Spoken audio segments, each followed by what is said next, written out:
Hello दोस्तों, मैं इंदल कुमार यादव एनजीएफसीसी आदर्श ग्राम तिरासी यूट्यूब चैनल पर एक बार फिर से स्वागत करते हैं। और यदि आप इस चैनल पर नए हैं तो चैनल को सब्सक्राइब कर लें, जिससे कि आपको अगर हम वीडियो डालेंगे तो सबसे पहले आपको वीडियो का नोटिफिकेशन मिल जाएगा। और लाइक करना, शेयर करना ना भूलें। चलिए, आज हम लोग इसका हेडिंग दिए हैं यूनान राष्ट्र का उदय। यूनान राष्ट्र का उदय कैसे हुआ, कहाँ से हुआ, के बारे में अध्ययन करेंगे। पहला क्वेश्चन, यूनान किसके अधीन था? यूनान जो है तुर्की के अधीन था। तुर्की साम्राज्य के अधीन था। कौन? यूनान। यूनान किसके अधीन था? तुर्की साम्राज्य के अधीन था।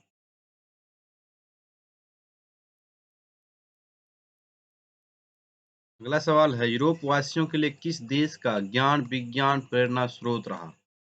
यूरोप जो है, यूरोप महादेश में ही आते हैं यूनान। यूनान का जो है ज्ञान विज्ञान यूरोप वासियों के लिए प्रेरणा स्रोत रहा, अर्थात वहाँ के ज्ञान विज्ञान पूरे यूरोप में प्रसारित हुए। यूरोप क्या है? महादेश। पहले भी हम बता चुके हैं। चलिए, यूनान की स्वतंत्रता के लिए कहाँ के कवि शहीद हो गए? यूनान की स्वतंत्रता के लिए इंग्लैंड के एक कवि थे जिसका नाम था लॉर्ड बायरन। लॉर्ड बायरन जो है इंग्लैंड के कवि थे, जो कि यूनान की स्वतंत्रता के लिए शहीद हो गए। यूनान में ही शहीद हो गए। अगला प्रश्न है, 1821 ईस्वी में किसके नेतृत्व में यूनान में विद्रोह शुरू हुआ? विद्रोह किसके नेतृत्व में शुरू हुआ? अलेक्जेंडर चिपसिलांटी। अलेक्जेंडर चिपसिलांटी के नेतृत्व में विद्रोह शुरू हुआ। अगला क्वेश्चन है, ब्रिटेन एवं रूस के बीच कब तुर्की यूनान विवाद की मध्यस्थता के लिए समझौता हुआ? यह जो 1826 ईस्वी में हुआ, ब्रिटेन एवं रूस के बीच।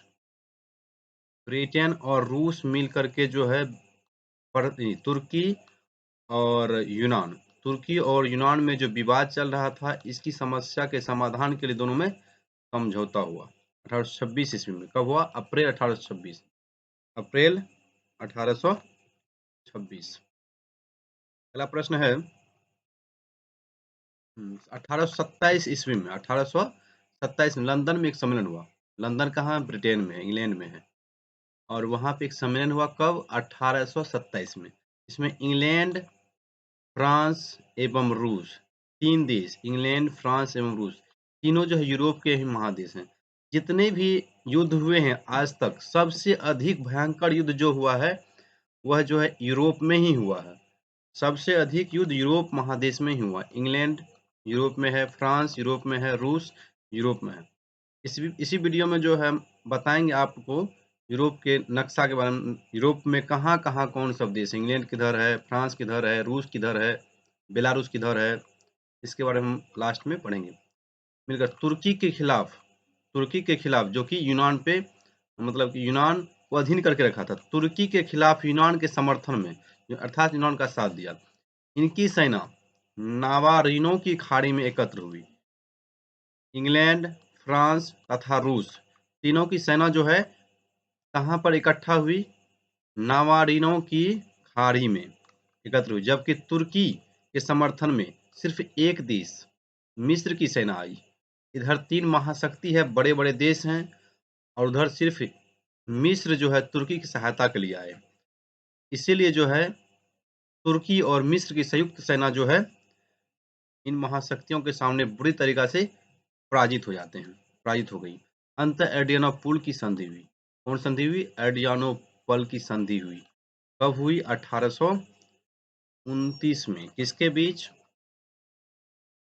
यूनान और तुर्की के बीच, जिसमें कि यूनान को स्वतंत्र उसमें माना गया, लेकिन घोषित करता 1832 में। एड्रियानोपल की संधि कब हुई? 1829 में। कब हुआ? 1829 में। इसमें भी क्वेश्चन था, इसमें जो हाईलाइट किए थे इसमें भी दिखाया आपको। अगला क्वेश्चन है, यूनान कब एक स्वतंत्र राष्ट्र घोषित हुआ? यूनान जो 1832 में, मतलब 29 में जो है एक तरह से, मतलब कि यह जीत गया तुर्क से, फ्रांस, रूस एवं इंग्लैंड की सहायता से। और अगला प्रश्न है, स्वतंत्र यूनान का प्रथम राजा किसे घोषित किया गया? प्रथम राजा जो है ओटो को घोषित किया था। ऑटो मतलब एक तरह से टेम्पो को हम लोग कहते हैं गाँव घर में, ओटो। इससे भी याद रख सकते हैं। यूनान जो स्वतंत्र हुआ उसका प्रथम राजा किसे घोषित किया गया? ऑटो को। हंगरी कब एक स्वतंत्र राष्ट्र बना? हंगरी जो 1848 ईस्वी में एक स्वतंत्र राष्ट्र बना। यहाँ कोसूथ एवं फ्रांसिस डिक के नेतृत्व में क्रांति हुई थी। मतलब आंदोलन जो हुआ स्वतंत्रता के लिए, यह कोसूथ एवं फ्रांसिस डिक के नेतृत्व में हुआ था। अगला प्रश्न है, यूरोप की राष्ट्रीय भावना किस क्रांति के गर्भ से हुआ?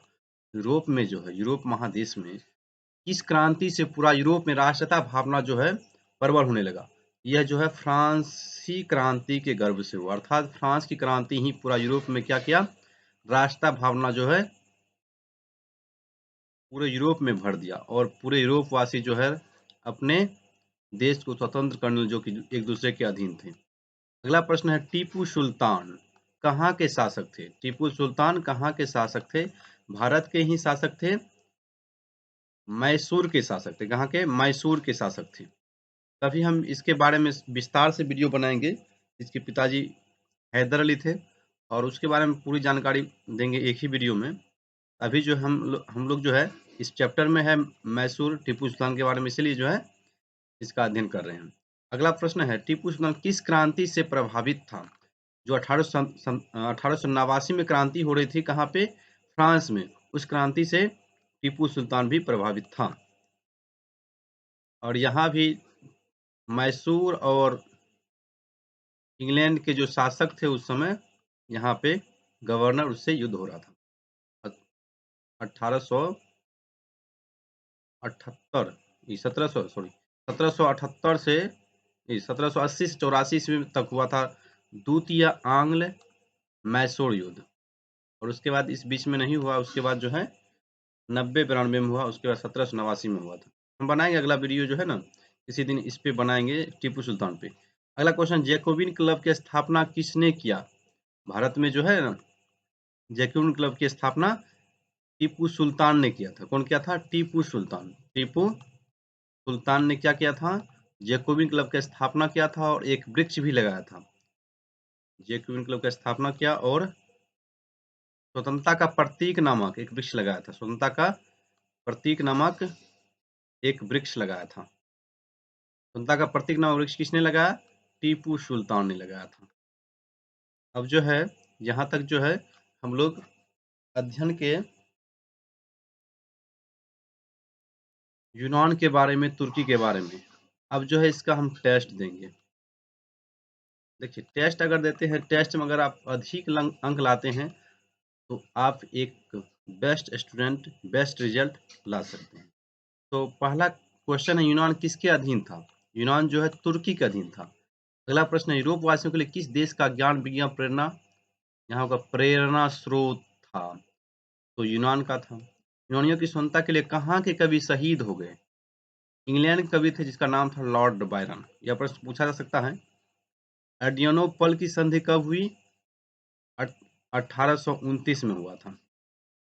यूनान कब एक स्वतंत्र राष्ट्र घोषित हुआ? 1832 में हुआ था। स्वतंत्र यूनान का प्रथम राजा किसे घोषित किया गया था? ओटो को। किसे? हम बताए थे ओटो, अपने तरफ टेम्पू को जो कहते हैं, ओटो नाम था। क्या नाम था? ओटो। टीपू सुल्तान कहाँ का शासक था? टीपू सुल्तान कहाँ का शासक? यहाँ पर आके होगा। टीपू सुल्तान कहाँ का शासक था? टीपू सुल्तान जो है मैसूर का शासक था। टीपू सुल्तान किस क्रांति से प्रभावित था? फ्रांस की क्रांति से प्रभावित था। जैकोबिन क्लब की स्थापना भारत में किसने किया? मैसूर का शासक टीपू सुल्तान ने किया था। टीपू सुल्तान ही जैकोबिन क्लब की स्थापना की थी और स्वतंत्रता का प्रतीक नामक वृक्ष भी लगाया था। क्वेश्चन जो अगला है, स्वतंत्रता का प्रतीक नामक वृक्ष किसने लगाया था? टीपू सुल्तान ने लगाया था। आगे चलिए, हम बताए थे नक्शा के बारे में कुछ बताएंगे। चलिए यहाँ पे देखिए, जो बड़ा है रसिया है, जिसको कि रूस कहते हैं। बहुत बड़ा क्षेत्र में हम पहले से इसको जो है ना घेर दिए हैं। यहाँ से ये जो है ना क्या है? रसिया है, रूस है। और किससे अभी युद्ध चल रहा है? यहाँ देखिए हम कुछ दिखाए हैं, यूक्रेन से। देखिए रूस के जस्ट बगल में है यूक्रेन, यूक्रेन से युद्ध लड़ रहे हैं। और इसी के बगल में बेलारूस है। आप समाचार में सुने होंगे बेलारूस